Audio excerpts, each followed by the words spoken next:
Welcome to Burlap Teachers. Enjoy the video.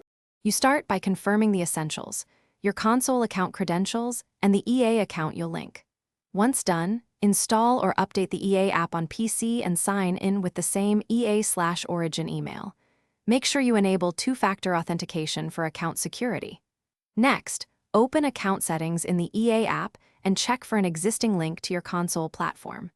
If not linked, keep your console nearby to accept any verification prompts. These steps prevent mismatched accounts and save time later. You now perform the linking.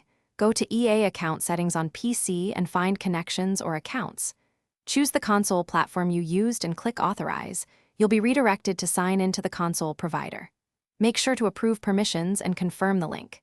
If a code is shown, enter it exactly as displayed. Once the EA app reports a successful connection, launch Apex Legends on PC and sign in with the linked EA account. This ensures your console progression, or purchases, appear correctly on PC. You finish by opening Apex Legends and verifying your console progression, skins, and Battle Pass status.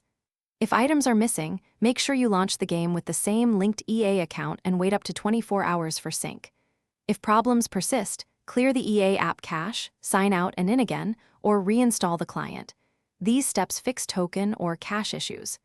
As a last resort, contact EA support with account ID and screenshots. Also check for platform bans or region locks that can block content transfers. Thanks for watching. Consider subscribing if this video helped you.